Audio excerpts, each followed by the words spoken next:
आज पिता के जाने के बाद आप ही हमारे पिता हो।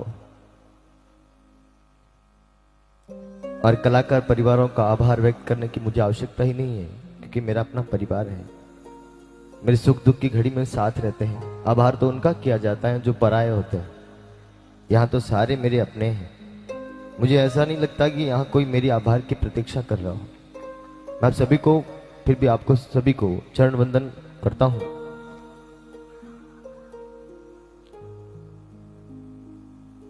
आना जाना जीवन की रीति है और माता पिता से किसी का मन भरता भी नहीं है,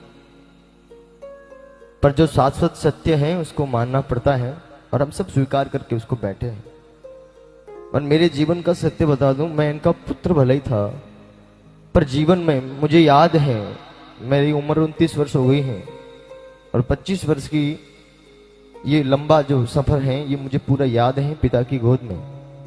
ऐसा कोई समय, ऐसा कोई क्षण नहीं कि मेरे पिता ने मेरी कही हुई बात को कभी टाला हो। बचपन की बात कहूं तो पिताजी एक बार भोजन करते थे, मैं वापस खिला देता था, तो भी मेरे पिताजी उस भोजन को ग्रहण कर लेते थे।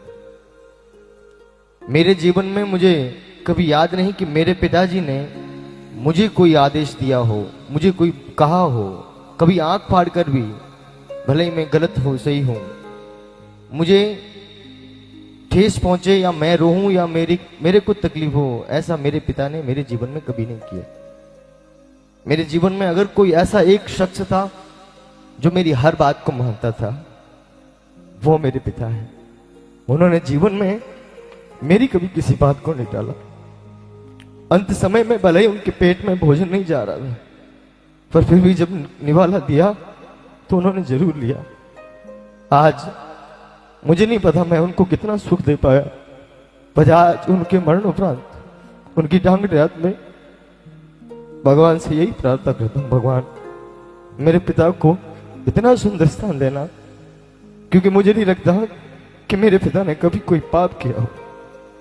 मैंने मेरे पिता के मुंह से कभी किसी का अपमान नहीं सुना। मैंने मेरे जीवन कभी पूरे जीवन में मैंने अपने पिता के मुंह से कभी किसी बुराई नहीं सुनी। किसी बच्चे के ऊपर हाथ उठाते हुए नहीं देखा।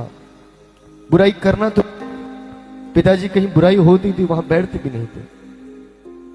मैं भगवान से ये प्रार्थना करता हूं, मेरे इतने बीमार थे, इतनी तकलीफों में थे, पिताजी ने मुझे जीवन में कभी ये नहीं कहा कि मैं परेशान हूं, मैं दुखी हूं।